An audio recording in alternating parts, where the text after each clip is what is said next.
Aloha! It's 365 Hawaii. With Eric and Julie Ziemelis. And today we're trying out our new podcast type studio. Okay, what do you guys? How cool do we look, huh? Woo! I feel kind of big with a big old microphone in front of me. But anyways, that's a whole nother story. But moving on here. Today we're going to be talking about Cars. What kind of cars? Rental cars and the kind of cars that you might need to figure out if you're going to live here. And trucks too, not just cars. Yeah, just vehicles in general. And this is all spawned from the questions that we get from people on our YouTube channel and our blogs. So we are basically answering the questions that many of you have asked. First question is do I need a car while I'm on vacation on the Big Island of Hawaii? Oahu, we stayed in Waikiki and we were able to get around the whole time without a car. We were able to Uber around as long as it was kind of in the city. It wasn't too big of a deal. Right. You probably wouldn't want to go on the other side of you probably could take a bus the other side. So Oahu, you probably could take a car without a car. Now, when you get to the Big Island, it gets a little more tricky, depending on what you're going to do. If you're going to sit around by the beach and stay around your hotel, maybe you're up at the resorts, then you could catch an Uber up there. Which will cost you about $60. Yeah, so it's $60 each way, so it's something to think about just to get there. But I think most people that come to Hawaii, and particularly the Big Island, want to drive around. Right, have an adventure, journey forth into our numerous zones of excitement, interest, terrain. So with that being said, also, how is our public transportation here, Julie? Dismal, Eric.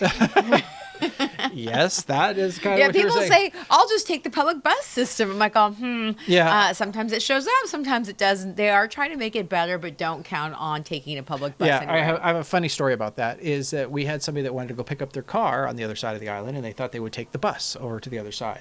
Well, they got to the bus stop at the right time, and they waited and waited and waited, and it never showed up. Yes, you do need a car on this island. And then the next thing that we should talk about is, where should we, is there enough cars on the island? Where should we rent our car? Where's the cheapest place? All that kind of stuff like that.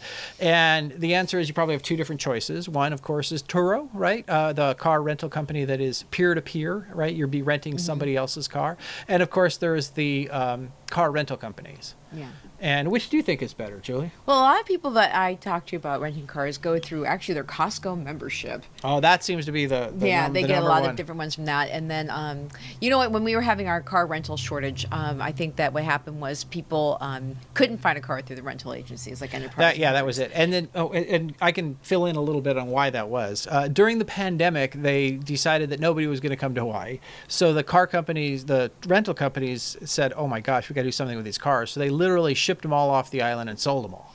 So, and I guess they did this all over. This is nothing new to you guys, but they then ran out of cars, right? And so when people started coming back, they didn't have enough cars. So now they kind of overcorrected, and they have more cars down by the airport than you can shake a fist at. They were just everywhere. So guaranteed. In fact, we just had Ironman this last weekend, and 5,000 athletes and 20,000 supporters, and nobody said anything about car problems. Right. Yeah, and down by the airport, there was still lots of rental cars in the back. Yeah. You know what I mean? Well, unless they all were walking. Maybe they run because they're athletes or bike. No, but they got to and I saw a lot of SUVs driving around is what I saw during that time. So then the question is, okay, so you got that, and then Turo became really popular. And the question is, do you want to rent it from Turo? Do you want it from people used to say that Turo was cheaper. I don't know anymore. I did a quick search before I got here, and the Turo cars were running more than the rental cars. And of course, the rental cars were so cheap because there were so many of them. Right. If you're renting your car on Turo, you're paying the extra for the insurance, and they had to take a fee. So people are trying to make it so that at least they can make some money when they rent it out. And in so doing, the bigger companies are actually beating them on price. If you want to support local, and you have used Turo before, maybe supporting somebody who actually lives here instead of the big corporations. Yes, I said it, support local. Then maybe you want to think about Turo. Yeah, and we always say support local. That's kind of one of our themes around here. Hey, so as many of you know, we help people move to the island who are good people who are going to give back to the island. And one of the things that they always say is, should I ship my car to the island? Over the last few years, that has become more and more the question because of the rising costs of shipping costs. So, let me tell you the raising cost of shipping, because it went up a lot since I think I was seeing about 2 years ago, it was about $1,200 to ship a car from the West Coast. And we're talking Tacoma, where the other one was Long Beach, and Oakland. There were the 3 ports. And this is shipping through Matson. I don't know what Pasha is, but those are, well, I'm talking Matson prices. And the Matson prices, as of what I looked at today, was $2,100 to ship your car here. That tends to be a lot of money to ship your car here. Right. It used to be. It used to be $1,100. You know, we got even $1,000. Yeah, that was even like maybe 3 or 4 years ago. Yeah, and then what we did one time is we were staying here for about 4 months, and it was cheaper for us to send our car over, use it during that time, and then ship it back, than get a rental car, because rental cars were, still pretty expensive. So I guess the question of how long your stay is whether you're worth doing it. If you have a $4,000 rental bill, is it worth shipping your car over for a car rental bill for shipping for doing it? Right. So that gives you an idea of shipping. Should I ship my car or should I buy a car? So I'm just going to go right into it. Then. One of the considerations of shipping your car here is whether there's a dealership for it, depending on what it is to get service for it. So let me tell you a little bit of the dealerships that are here and the dealerships that aren't, because it's not like on the mainland. We got a lot that are not here. So what is here is Toyota, Honda, BMW, Kia, Subaru, Mazda, and Hyundai. What we don't have here is, this is on the west side, a Chevrolet, a Mercedes dealerships, Volkswagen, Volvo, Porsche, and Tesla. And everybody that says Tesla, you guys don't have a Tesla dealership? You got to ship it off the island if you need it. If something bad breaks, you're shipping it to Honolulu to make things happen. So that makes it a little lame. So those gives you an idea of at least some of the cars that might be worthy of shipping over and some that might not be worthy over by type of car. Right. Okay, but let's just for the people who might have questions about Sure. that. Why is the dealership so important to have to support your car? Well, okay. So, all right. So this goes back to are you shipping over a newer car or an older car? Let's start at the shipping beginning, I guess, the beginning of shipping, which is if you have an old car. It has lots of miles on it. It's probably not worth shipping over because the $2,100 is going to add up too.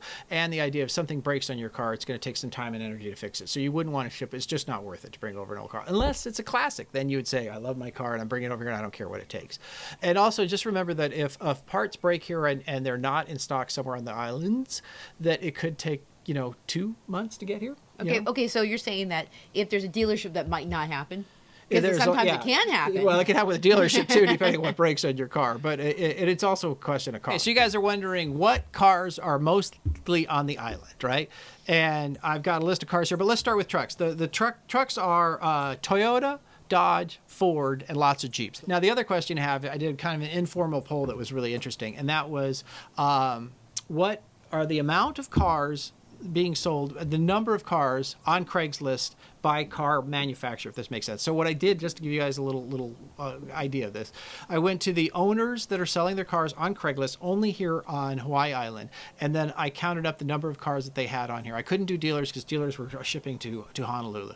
But this gives you an idea of how many of each car on here to give you an idea of popularity, which also makes it better. Okay. Very helpful. Yes, I was surprised by this one, and it was a little different than I was expecting. But the number one spot, you guys already know the number one spot. It is Toyota, and then number 2 would be Ford, and number 3 is Honda.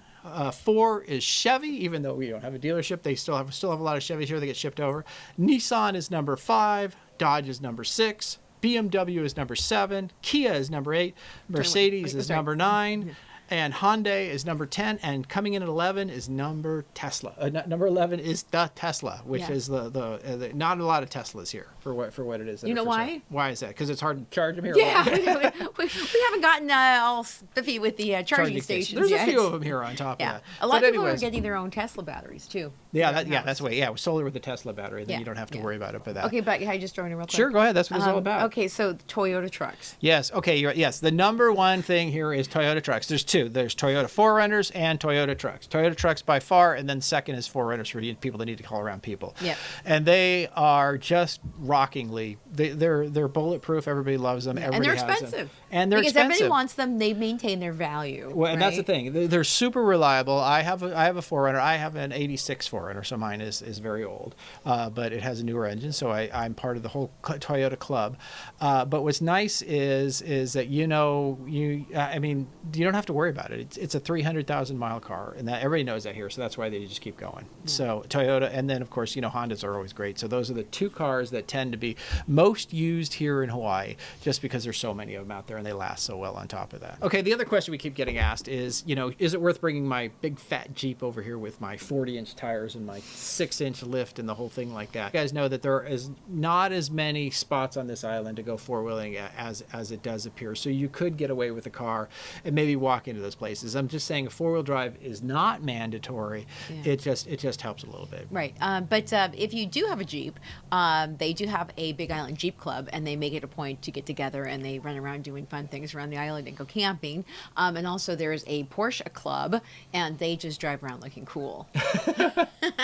Well, and then there was a guy that brought over his Ferraris and did a little Ferrari run every year. Yeah, but he was that's a small, Yeah. But the concept of getting together with other people who own the same kind of cars you have, at least it creates community. It does create community. So there you go. So even though there's no Porsche dealership, if you guys can all exchange numbers. Let's talk about that they closed off YPO Valley. Mm-hmm. And the reason being is that what happened was that all the rentals started bringing Jeeps over, and it is a Jeep it's a four-wheel drive only road to go down this, and it's about a 30-degree angle, so it's really steep, and there's only two places to pull out in the mile down. Mm-hmm. And you have to kind of know when those are, and if you get two cars stuck in the wrong place, it really screws things up, and they were getting a lot of problems with that. So they had some trouble with the road, so they closed the road. Now they're trying to open the road, but at the end of the day, they don't want tourists and Jeeps down there, and that's kind of where they are with that. Yeah. So it's kind of going back to this idea of being Pono and going where you're not supposed to and things like that. So these are all things that are sort of being worked out here on the Big Island as we get more people with four-wheel drive vehicles. Add a couple more things before we end here. One is once you bring your car here or you buy a car here, you're going to need to get a inspection. It's called a vehicle inspection, and the vehicle inspection is not like in California they have a smog inspection to make sure the engine's running right. This one is more or less to make sure that the car is roadworthy. So the lights have to work, the blinkers have to work, the horn has to work, the wipers have to work, and it can't have any cracked glass on it. Just all these basic things, and the tires can't be worn out, and and lately they've been even checking the parking brakes. So these are all things that you would need to have to get an inspection.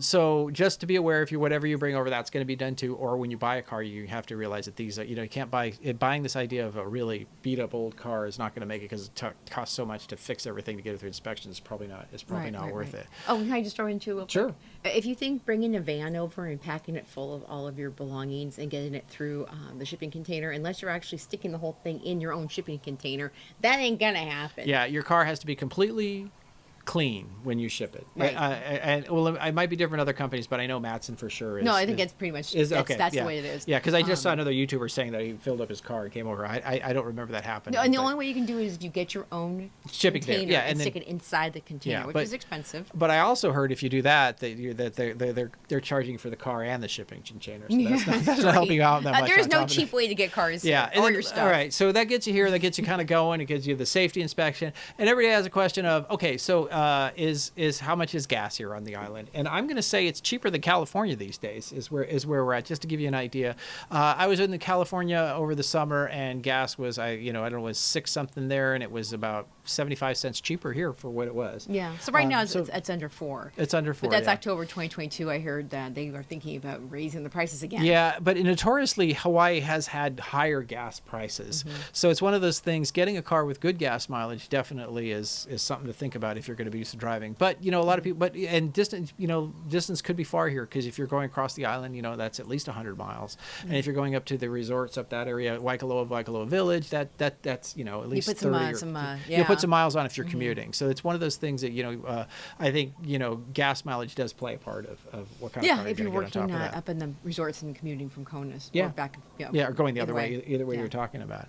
So anyway, do you have anything else you'd like to add to this fine conversation of trucks and cars that we've got going on here?